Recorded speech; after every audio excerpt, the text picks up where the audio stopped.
In the course of time, Amnon, son of David, fell in love with Tamar, the beautiful sister of Absalom, son of David. Amnon became so obsessed with his sister Tamar that he made himself ill. She was a virgin, and it seemed impossible for him to do anything to her.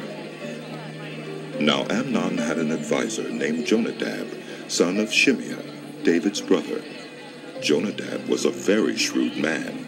He asked Amnon, "Why do you, the king's son, look so haggard, morning after morning? Won't you tell me?" Amnon said to him, "I'm in love with Tamar, my brother Absalom's sister." "Go to bed and pretend to be ill. Jonadab said. When your father comes to see you, say to him, 'I would like my sister Tamar to come and give me something to eat. Let her prepare the food in my sight so I may watch her and then eat it from her hand.'" So Amnon lay down and pretended to be ill. When the king came to see him, Amnon said to him, "I would like my sister Tamar to come and make some special bread in my sight, so I may eat from her hand." David sent word to Tamar at the palace. "Go to the house of your brother Amnon and prepare some food for him."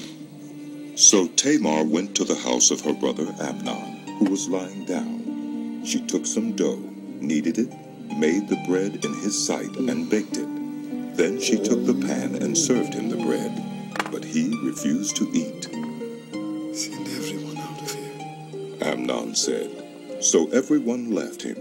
Then Amnon said to Tamar, "Bring the food here into my bedroom, so I may eat from your hand." And Tamar took the bread she had prepared and brought it to her brother Amnon in his bedroom.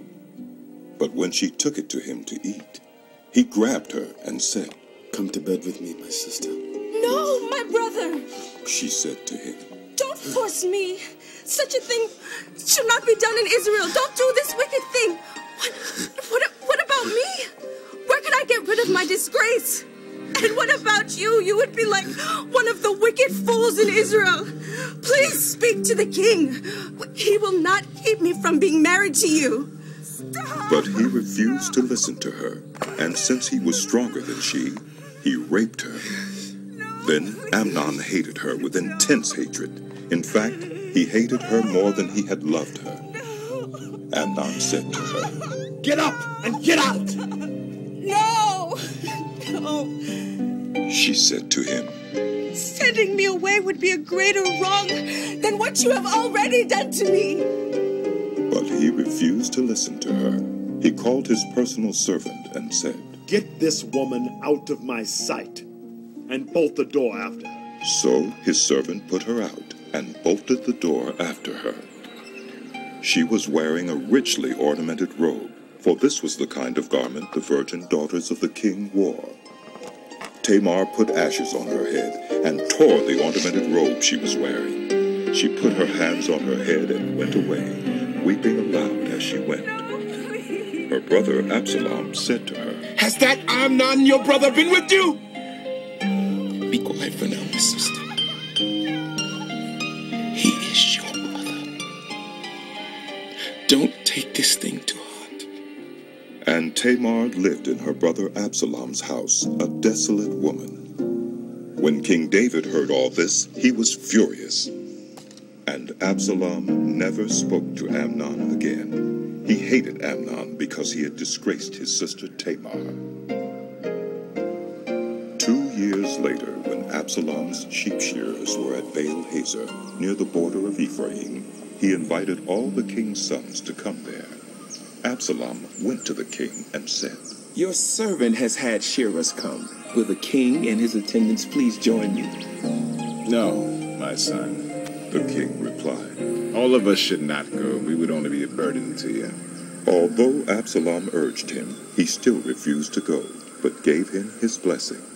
Then Absalom said, If not, please let my brother Amnon come with us. The king asked him, "Why should he go with you?" Father, please. but Absalom urged him. So he sent with him Amnon and the rest of the king's sons. Absalom ordered his men, Listen, when Amnon is in high spirits from drinking wine, and I say to you, strike Amnon down, then kill him. Don't be afraid. Haven't I given you this order?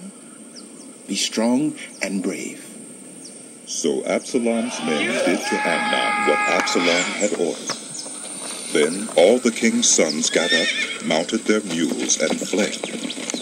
While they were on their way, the report came to David. Absalom has struck down all the king's sons. Not one of them is left. The king stood up, tore his clothes, and lay down on the ground, and all his attendants stood by with their clothes torn. But Jonadab, son of Shimeah, David's brother, said, My lord should not think that they killed all the princes. Only Amnon is dead. This has been Absalom's express intention ever since the day Amnon raped his sister Tamar.